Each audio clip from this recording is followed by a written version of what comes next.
Hello guys, welcome back to my YouTube channel Kinichi Sans. Dan kita sekarang ada di obrolan santai Kinichi. Hari ini spesial banget nih, gue kedatangan salah satu psikolog yang udah namanya terkenal banget. Saya manggil apa, kakak atau Boleh. ibu? Boleh. Kakak aja masih muda. Kakak aja masih muda ya, oke. Nah, hari ini tuh pembahasannya bakal menarik banget nih. Kalian harus nonton banget sampai akhir, karena hari ini kita bakal membahas tentang toxic relationship. Mungkin sebagian dari kita tuh nggak tahu banget apa itu toxic relationship. Mungkin ada yang bertanya-tanya juga, apakah hubungan kita berpacaran tuh toxic atau tidak sebenarnya. Hari ini kita bakal kupas tuntas tentang toxic relationship. Jadi langsung aja.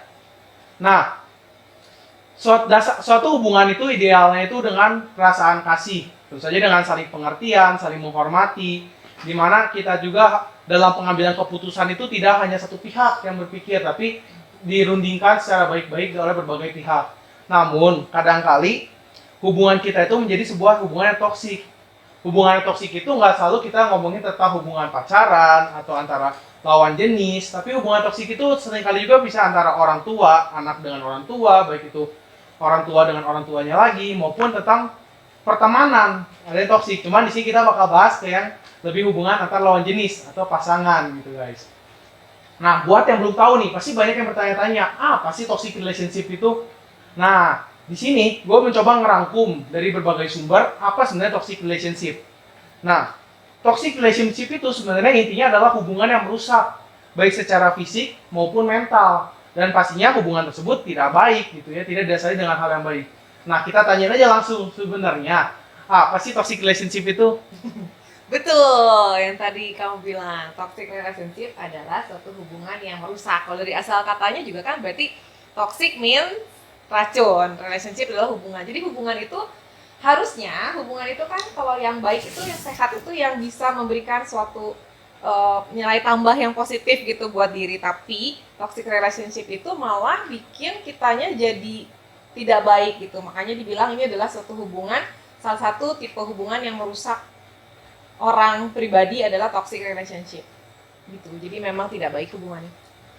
Yang di toxic itu apakah hanya salah satu pihak atau mungkin kedua pihaknya saling toxic Nah, dalam suatu hubungan? bisa diawali dengan satu pihak terus menular ke pihak yang lainnya. Jadi dua-duanya sama-sama toxic, atau memang bisa dua-duanya toxic. Jadi bisa satu, bisa dua. Ya. Karena kalau hubungan itu kan kayak ada connection gitu kan. Timbal balik. Jadi begitu satu toksik itu pasti hubungan ini akan jadi bermasalah gitu sebenarnya.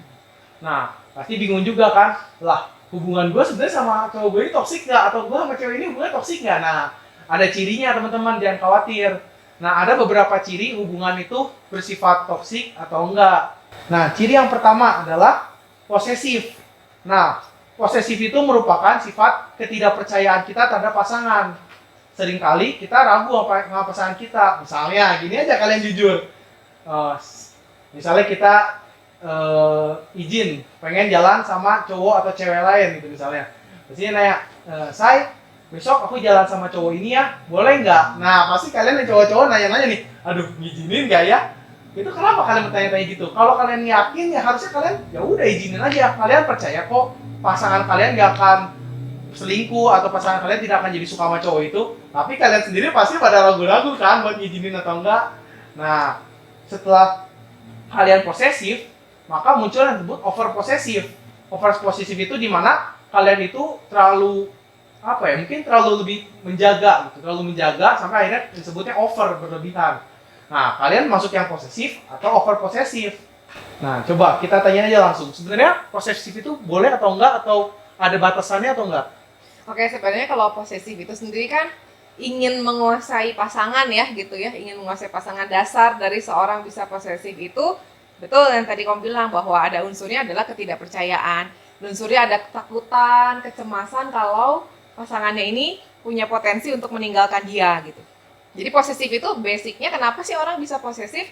Ya karena ada ketakutan tadi, takut ditinggalin, takut nanti selingkuh atau apapun juga. Jadi dalam relasi yang sehat sebetulnya gitu ya, posesif itu tidak ada gitu sebenarnya. Jadi apakah posesif tanda cinta? Bukan, posesif itu bukan tanda cinta. Posesif itu tanda ketidakpercayaan gitu, lebih tepatnya ke sana. Jadi dalam toxic relationship betul bahwa ada perasaan ketidakamanan, ketidaknyamanan, ketakutan itu muncul. Jadi keluarnya wujudnya perilakunya bisa posesif. Tapi dasarnya kenapa sih orang bisa posesif?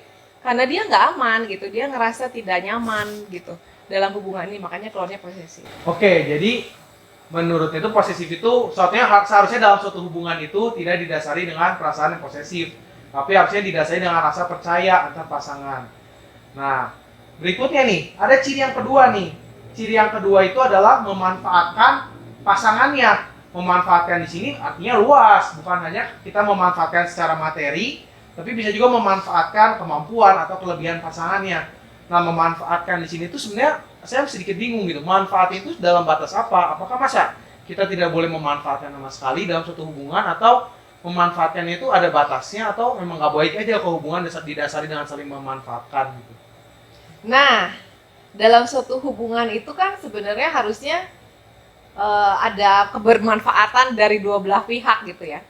Jadi bukan berarti saling memanfaatkan juga. Maksudnya gini, dalam hubungan itu kalau relasi mau pacaran, dalam menjalin relasi dengan lawan jenis, dasarnya itu kan nggak boleh unsur manfaat gitu. Dasarnya adalah justru kalau cinta, kalau sayang, bener dasarnya adalah ingin memberikan gitu. Kalau manfaat kan konsep dasarnya jadinya saya pengen dapat apa dari dia gitu. Kalau misalnya hubungan yang benar, itu bukan saya bisa dapat apa dari dia, tapi saya bisa ngasih apa buat dia sebenarnya gitu. Jadi dalam unsur, kalau kita bilang love, cinta, itu aktivitas utamanya itu memberi. Jadi kalau misalnya kita jadian sama orang nih, karena dia misalnya, karena dia bisa memberikan saya materi misalnya, karena dia bisa memberikan saya kebanggaan, status, karena dia cantik, dia pintar, kaya, atau segala macam. Jadi saya kalau sama dia banyak dapat untungnya. Kalau dasarnya itu bukan suatu hubungan yang sehat gitu. Karena apa yang dimiliki manusia suatu hari itu pasti akan hilang kan? Gitu ya. Tidak ada yang menetap yang dimiliki manusia gitu. Oke, saya jadian karena faktor dia cantik. Dia akan jadi jelek kok someday gitu. Percaya aja semua orang bakal tua gitu ya. Jadi dia kaya misalnya sekarang. Someday juga dia bisa jatuh miskin. Jadi kalau unsur-unsur itu yang dijadikan dasar dalam menjadi suatu hubungan, itu menjadi suatu hubungan yang tidak kuat sih pada akhirnya. Gitu. Jadi apakah boleh memanfaatkan pasangan? Sebenarnya konsep dasar relasi itu bukan memanfaatkan. Justru kita bisa ngasih apa sih buat dia gitu. Kalau kita lihat dia punya kelebihan, dia punya potensi, justru kita pengen mikir gimana caranya supaya dia bisa jadi individu, bisa jadi pribadi yang lebih baik lagi, lebih berkembang lagi saat kita menjalin hubungan sama dia. Bukan kita bisa dapat apa, dia bisa ngasih aku apa. Konsep berpikirnya tidak begitu sih dalam satu relasi. Jadi dalam satu hubungan tuh harusnya apa yang bisa kita berikan untuk dia, bukan apa yang bisa kita manfaatkan buat dia. Betul. Saling memberi sehingga hubungannya menjadi bagus kan gitu. Mantap. Tuh teman-teman, jadi kayak bagi sekarang yang merasa bahwa hubungan itu harusnya gue bisa manfaatin dia nih karena sesuatu, tolong diubah guys, jangan kayak gitu guys. Karena itu ada dalam toxic relationship tuh namanya. Nah, kalian harus ubah jadi apa yang bisa kita kasih buat dia, apa yang bisa kasih buat pasangan dia. Berikan yang terbaik yang kita punya, bukan kita ambil apa yang mereka bisa untuk jadi yang kita inginkan. Kita lanjut lagi ke ciri yang ketiga. Ciri yang ketiga itu adalah emosi yang berlebihan. Jadi ketika ada masalah langsung satu orang emosional gitu kepada pasangan lainnya. Nah, di sini tuh aku sedikit bingungnya tuh gini.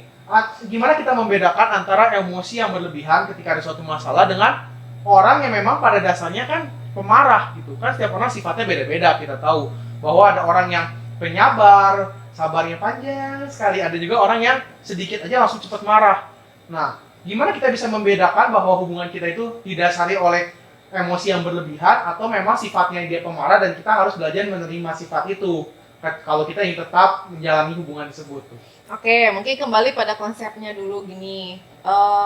Orang itu kan punya pribadi masing-masing, betul ya. Tadi seperti dibilang bahwa ada yang tipenya pemarah, ada tipenya yang mellow gitu ya, sedih, seringkali sedih, tiba-tiba sedih, merasa galau sendiri. Itu memang ada orang dengan kepribadian seperti itu. Cuman kalau dalam masalah emosi, yang utama adalah bukan perasaannya dia marah, perasaan dia sedih, perasaan dia kecewa, cuman yang perlu kita justru garis bawahi adalah ketika dia marah yang dia lakukan apa gitu. Jadi kita itu tidak bisa membuat orang tidak marah, karena marah itu kan perasaan. Kalau perasaan itu kita tidak bisa menahan gitu. Perasaan itu munculnya spontan. Takut gitu misalnya. Ada yang takut sama kecoa. Bisa nggak lihat kecoa nih, ada kecoa di sini gitu misalnya, nggak takut. Lari saya langsung sekarang. Pasti takut kan? Gitu. Cuman ketika orang merasa suatu perasaan tertentu, entah senang, sedih, takut, kecewa, marah, yang dia lakukan apa? Gitu. Jadi yang bernilai itu adalah apa reaksi dia ketika dia marah. Gitu. Dalam toxic relationship, reaksi dia terhadap emosi itu yang menjadi toxic. Dalam arti ketika dia marah, dia bisa melakukan suatu tindak kekerasan. Entah dia mukul, kekerasan fisik, entah dia verbal, keluarnya dalam bentuk hinaan gitu ya, memaki-maki, mencaci maki. Nah, yang harus diatasi adalah ekspresi marahnya tadi. Gitu. Oke, kamu boleh misalnya kecewa nih ya, dijemput, misalnya udah janjian jam 7 misalnya, tiba-tiba baru dijemputnya jam 9, 2 jam. Kecewa dong, pasti kita nungguin lama banget gitu. Nah, cuma setelah kita kecewa, yang kita lakukan apa? Gitu. Apakah kita langsung maki-maki dia? Apakah kita langsung pundung ya, kalau bahasa Sundanya pundung, bad mood, langsung nggak mau pergi? Apakah setelah kita kecewa terus kita jadi pendiam, nggak balas chat, nggak balas WA, dia jangan ngomong, diam aja. Nah, jadi yang perlu diantisipasi adalah reaksinya ketika dia melakukan emosi tertentu. Boleh dong orang marah, boleh orang sedih, boleh orang kecewa, cuman apa yang dia lakukan gitu loh. Itu yang bernilai, yang kita harus lihat ini benar atau enggak. Dalam toxic relationship seringkali terjadi kekerasan. Kalau kekerasan fisik itu suatu hal yang sebenarnya tidak bisa ditoleransi sih. Dalam arti ada yang suka mukul gitu ya, ada yang suka jambak-jambakan, ada yang nyiwit segala macamnya. Itu sebenarnya kekerasan dalam hubungan itu tidak bisa ditoleransi sih sebenarnya. Itu sudah ciri-ciri toxic dalam relationship. Tapi seringkali kekerasan justru yang muncul itu adalah verbal. Jadi dalam ucapan itu justru itu tuh seringkali terabaikan sama orang. Oh, itu mah kayaknya tidak apa-apa gitu. Walaupun kata-kata itu kan pernah dengar kan ya, kata-kata itu lebih tajam daripada pisau belati gitu misalnya, karena memang itu bisa menghancurkan personalitinya orang gitu. Misalnya bilang, kamu ya bodoh gitu, kamu tuh nggak bisa apa-apa, kamu tuh jelek, kamu tuh nggak cantik, kamu tuh gak segala macam. Jadi kata-kata yang menyerang personal orang itu yang sering kali muncul biasanya dalam toxic relationship. Banyak kritik, banyak menghina gitu. Nah, itu yang harus di warning ya, dalam arti hubungan itu kalau misalnya kita sayang sama orang, harusnya kita juga bisa mengontrol ekspresi emosi kita sih. Semarah-marahnya kita harus bisa tahan supaya kita nggak sampai melukai dia gitu, baik secara fisik maupun secara ucapan gitu. Nah, ini good point ya, bahwa dalam relasi itu yang salah satu fondasi yang paling penting adalah komunikasi. Gimana kita bisa menjalin suatu hubungan yang baik, dasarnya adalah komunikasi.